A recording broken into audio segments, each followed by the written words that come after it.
नमस्कार, मी चिन्मय गिरकर घेऊन आलो आहोत वाइब्स मीडिया प्रेझेंट्स एक इन्स्पायरिंग आणि धमाल एनर्जेटिक टॉक शो ज्याचं नाव आहे फाउंडर्स.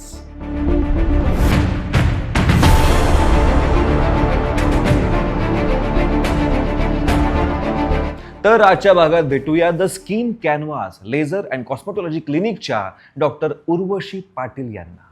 उर्वशी मॅम, तुमचं खूप खूप स्वागत. थँक्यू. कसं वाटतंय तुम्हाला? काय फिलिंग आहे? छान वाटतंय. थोडं नर्वस पण फील होत आहे, बट खूप छान फील होत आहे की मी आज तुमच्यासमोर बसून माझ्या क्लिनिकबद्दल 2 शब्द सांगू शकते. आता तुम्ही डॉक्टर तर आहात, पण त्याच्याच बरोबर तुम्ही एक ब्युटी कॉन्टेस्टचा टायटल पण मारलाय. हो. म्हणजे मिसेस वेस्ट इंडिया 2022च्या तुम्ही विनर आहात. हो. बापरे, यावरूनच कळतं की तुम्ही तुमच्या फील्डमध्ये किती एक्सपर्ट असला पाहिजेत. आणि त्या अनुषंगाने नाशिकला सुंदर करण्याचं काम करण्यासाठी तुम्ही नाशिकमध्ये the skin canvas laser and cosmetology clinic हे सुरू केलेलं आहे. किती वर्ष झाले मॅम क्लिनिकला? क्लिनिकला 1 वर्ष कंप्लीट होत आहे. बरं. सो 1 वर्षापासून आम्ही ह्या क्षेत्रात म्हणजे क्लिनिकमध्ये काम करते. वेगवेगळे एक्सपिरियन्स आले, बरंच काही शिकायलाही मिळालं. बरोबर. आणि वर्षभराचा एक्सपिरियन्स खूप छान होता, अमेझिंग होता. बरं, आता तुमची जी स्टोरी आहे म्हणजे या एज्युकेशनची, तर तुम्ही दिल्लीत डिप्लोमा केला तो, येस, मग तुम्ही इथे नाशिकमध्ये हे क्लिनिक टाकलं तो, बरोबर. इथवरची जी सगळी स्टोरी ती आम्हाला ऐकायची आहे. आणि अर्थात आपल्या या क्लिनिकला नाशिककरांचा फर्स्ट इयरला रिस्पॉन्स कसा होता ते जाणून घ्यायचं आहे. अच्छा. मी सुरुवातीला डिप्लोमा केला लेझरमध्ये आणि कॉस्मेटॉलॉजीमध्ये. आणि आधी माझं पंचकर्मचं क्लिनिक होतं. बरं. पण मला त्यात खूप इंटरेस्ट फील नाही झाला. बरोबर. तर मग मी सुरुवातीला डिप्लोमा केला स्किनमध्ये. मला ते छान वाटलं की मी काहीतरी करू शकते. हे ओके. आवडीचा विषय आहे माझा. मग त्यानंतर मी त्यात फेलोशिप केली. फेलोशिप 1 वर्षाची होती, जी दिल्लीवरूनच मी केली. बरं. आणि आत्ता मी वर्षभरापासून the skin canvas laser and cosmetology clinic म्हणून माझं सेंटर चालवते आहे गंगापूर रोडला. पण हा आणि डिप्लोमा तुम्ही जो केला स्किनचा तो कुठे केला? तो दिल्लीला इलामेड म्हणून इन्स्टिट्यूट आहे, बरोबर. तिथे मी केला.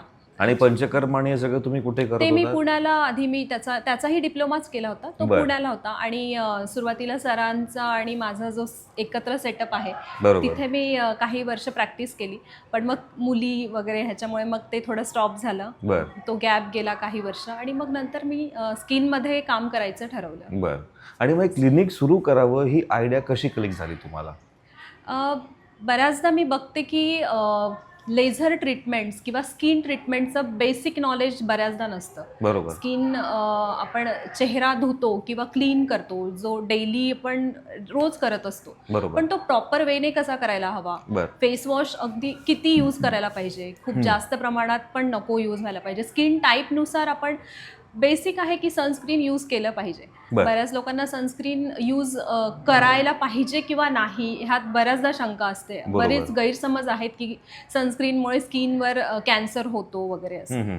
तर मला ह्या सगळ्या गोष्टी जे बेसिक नॉलेज आहे ते लोकांना जागृती म्हणून पण मला हवं होतं की काही मिथ्स आहेत, लेझरबद्दल मिथ्स आहेत. बरोबर. लोकांना लेझरबद्दल बऱ्यापैकी मिथ्स आहेत की लेझरमुळे पण कॅन्सर होतो किंवा लेझर स्किनच्या किती डीप जात असेल. सो मला ह्या गोष्टी माझ्या त्या प्लॅटफॉर्मवरून सांगायच्या होत्या. बरोबर. त्यासाठी तुम्ही हे क्लिनिक सुरू केलं. हो. मग तुमचं फक्त एवढं विजन होतं की लोकांना अवेअरनेस दिलं पाहिजे. अवेअरनेस केलं पाहिजे. आणि एक कॉस्ट इफेक्टिव्ह असे लेझर ट्रीटमेंट्स मला जर देता आल्या तर ते, कारण लेझर ट्रीटमेंट्स म्हटल्या की बऱ्यापैकी एक्सपेन्सिव्ह असतील असा एक दृष्टिकोन असतो, समज आहे. आणि मला ते एक हे दाखवायचं होतं की नाही, लेझर ट्रीटमेंट सुद्धा अफोर्डिंग असू शकतात, अफोर्डेबल वेमध्ये आपण त्या करू शकतो. सो माझ्याकडे बऱ्यापैकी आता सगळ्या टाईप्सचे लेझर ट्रीटमेंट्स होतात आणि अफोर्डेबल याच्यात मी ट्रीट करते. मॅडम, आपल्या क्लिनिकला काय काय ट्रीटमेंट्स आहेत आणि त्या कशा कशा पद्धतीने अफोर्डेबल आहेत? माझ्या क्लिनिकला ऑलमोस्ट सगळेच लेझर मशीन्स आहेत. आणि सगळे मशीन्स USFDA अप्रूव्ड आहेत. आणि माझ्याकडे डायोड मशीन आहे, डायोड लेझर, जे लेझर हेअर रिडक्शनसाठी आम्ही वापरतो. त्यानंतर CO2 फ्रॅक्शनल लेझर मशीन म्हणून आहे की जे ॲक्ने स्कार्स, त्यानंतर स्किन टॅग्स वगैरेवर आपण यूज करतो.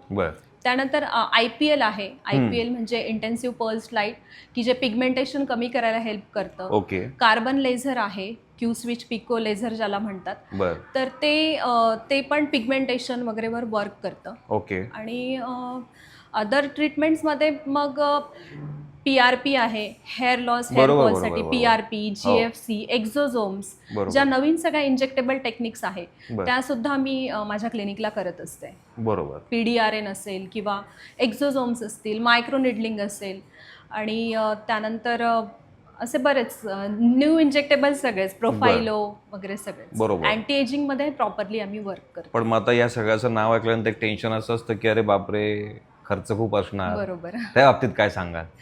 नाही, ही नावं जरी अशी असली पण मग तो एक प्रत्येकाच्या बजेटनुसार, लाईक आता काही पेशंटचं अफोर्डिंग चांगलं असेल, एक अंदाज घेऊन किंवा त्यांच्याकडून माहिती मिळते माहिती आपल्याला. मिळते, तर त्यानुसार मी तो ट्रीटमेंट प्लॅन बनवत असते.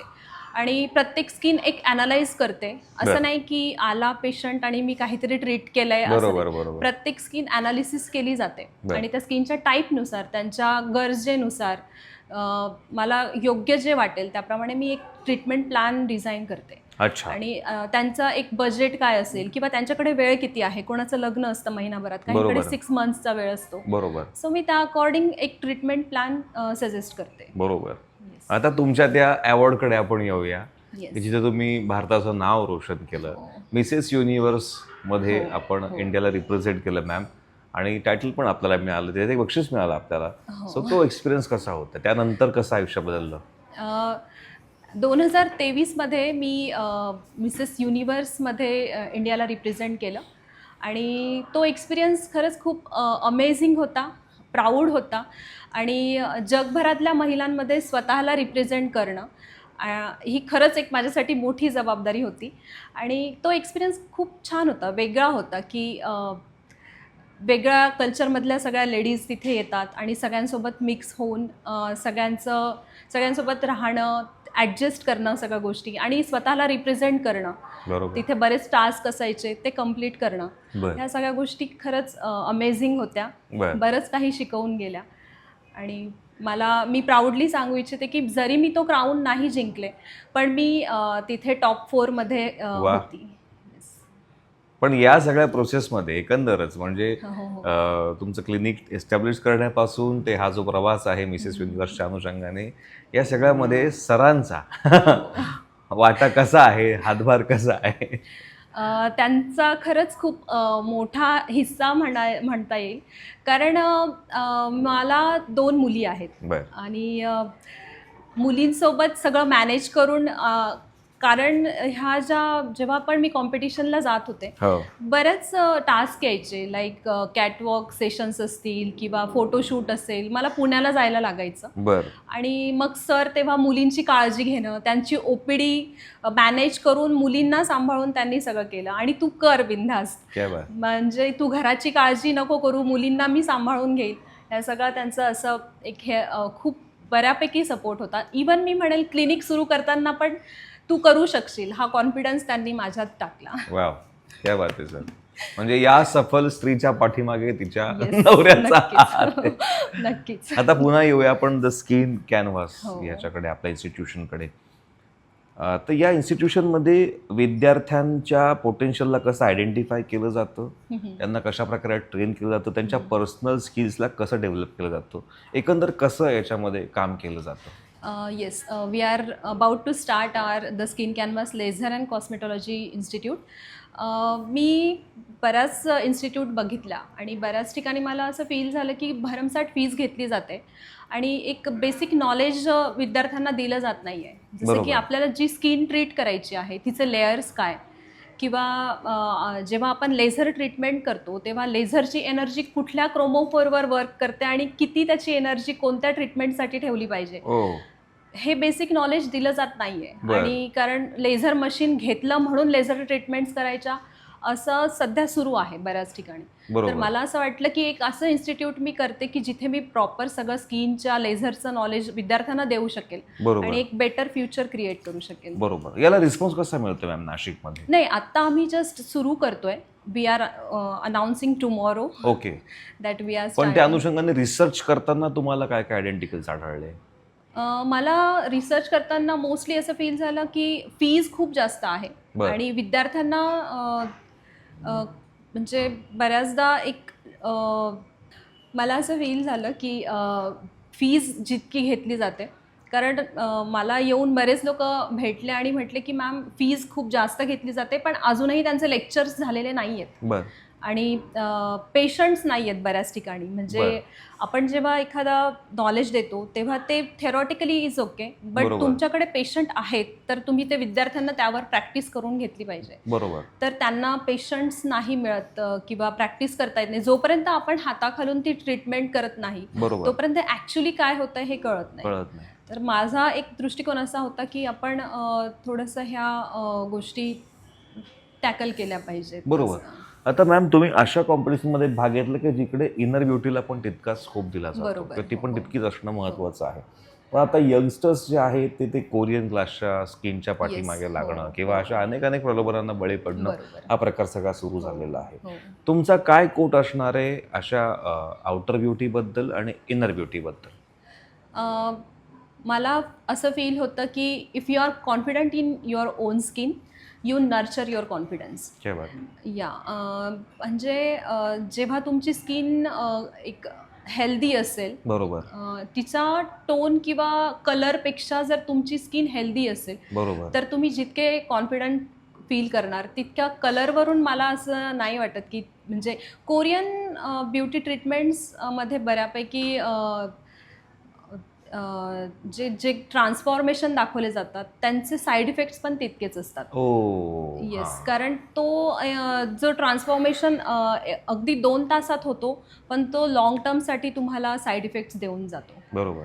तर मला असं वाटतं की lengthy treatment is better than short term. जर तुम्ही काही ट्रीटमेंट करत असाल त्याच्यात खूप जास्त केमिकल्स असतील, ती ट्रीटमेंट स्टिरॉइड्स यूज केले जातात. बऱ्यापैकी स्टिरॉइड्स त्यांना अप्लिकेशनसाठी पण दिले जातात आणि त्याने मग माझ्याकडे बऱ्याचदा तसे पण पेशंट येतात की मॅम आफ्टर कोरियन फेशियल मला खूपच स्किन बॅरियर खराब झालेला फील होतोय किंवा हेअर्स जे आपल्या लव जी असते ती थिक ग्रो व्हायला लागली आहे. अरे बापरे, बरोबर. अनेकांना मिथ असं पण आहे की फक्त गोळ्या किंवा स्टेरॉइड्स किंवा या सगळ्या गोष्टी वापरून तुम्ही चमकू शकता, पण अनेकांच्या बाबतीमध्ये अनेकांना हे माहीत नाही की तुमची फूड हॅबिट आणि तुमची स्किन याचा खूप जवळचा संबंध आहे.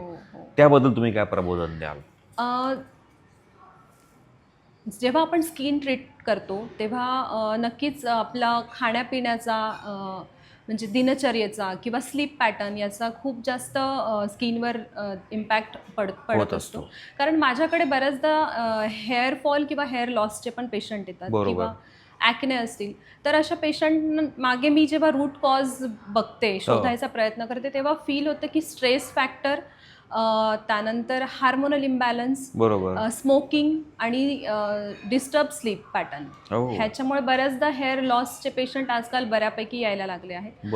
आणि तेव्हा मी त्यांना एक होलिस्टिक अप्रोचने पण सांगत असते की तुम्ही तुमच्या खाण्यापिण्यातून पण आणि प्लस मेडिटेशन वगैरे ह्या गोष्टी पण खूप चांगल्या प्रकारे काम करून जातात. बरोबर. आणि लाईक डिटॉक्स वॉटर असेल किंवा अशा छोट्या छोट्या गोष्टी मी त्यांना चेंज करायला सांगून की ज्या त्यांना बेनिफिशियल असतील आणि लॉंग टर्म ते करू शकतील. बरोबर. मॅम, शेवटचा प्रश्न, तुमचं स्किन केअरचं रुटीन डेली आणि तुमचं इनर ब्युटीचं डेलीचं रुटीन काय आहे? स्किन केअरसाठी माझं स्वतःचं म्हटलं तर मॉर्निंग मी सिम्पल फेस वॉश वगैरेच आपला सिम्पल असतो त्याप्रमाणेच, पण मी कंपल्सरी विटॅमिन सी ॲप्लिकेशन स्वतःही करते आणि सगळ्यांना करायला सांगते की जे फोटो प्रोटेक्शन करण्यासाठी खूप चांगला एजंट आहे विटॅमिन सी. त्यानंतर मॉइश्चरायझर आणि सनस्क्रीन. सनस्क्रीन कधीच स्किप करू नये. हा, आणि कारण इंडियामध्ये सनलाईट UV रेज बऱ्यापैकी हार्श असतात. बरोबर. आणि सनस्क्रीन खूप छान प्रकारे प्रोटेक्शन तुम्हाला देते. येस. आणि नाईट टाईमसाठी मी सांगेल की जर तुम्हाला दिवसभरात वेळ नाही मिळाला स्किन केअर करण्यासाठी तर ॲटलिस्ट रात्रीच्या वेळी एक स्वतःसाठी 5 ते 10 मिनिट काढा. डबल क्लिन्झिंग करायला हवं रात्री. बरं. डबल क्लिन्झिंगमध्ये मोस्टली फर्स्ट हा ऑइल वॉश असतो आणि Okay. Second face wash. Okay. त्याच्यासाठी तुम्ही कुठलंही क्लिन्झिंग ऑइल वापरू शकतात. बरं. इवन तुम्ही मेकअप जरी नाही केलाय तरी पण डबल क्लिन्स करायलाच पाहिजे. ओके. आणि रात्री काहीतरी एखादं असं सिरम की जे तुमचं अँटी एजिंग म्हणून वर्क करेल. रेटिनॉल असेल बर किंवा मग हायलोरॉनिक बर सिम्पलमध्ये ॲक्टिव्ह एजंट्समध्ये नसेल जायचं तर सिम्पल हायलोरॉनिक आणि मॉइश्चरायझर. आणि otherwise meditation also works good की बरोबर. जे तुम्हाला एक प्रॉपर स्लीप पॅटर्न सेट करायला हवा. असं सगळं मी सांगेल. Okay ma'am, thank you so much. तुम्ही इथे आलात मॅम आणि इतकं छान तुमचा सगळा प्रवास आम्हाला सांगितला. आम्हाला इन्स्पिरेशन पण दिलं की ज्या पद्धतीने तुम्ही भारताला रिप्रेझेंट केलेलं आहे. आणि असे नाशिकचे ब्युटी आयकॉन नाशिकमध्ये येऊन एक इन्स्टिट्यूशन सुरू करणार आहेत, नाशिकला सुंदर करणार आहेत. तुम्ही दोघं जण मिळून ते काम करणार आहेत. तर हे नाशिककरांसाठी खरंच पर्वणीचं पर्व आहे. तर थँक्यू सो मच. तुम्हाला खूप खूप शुभेच्छा. Thank you so much.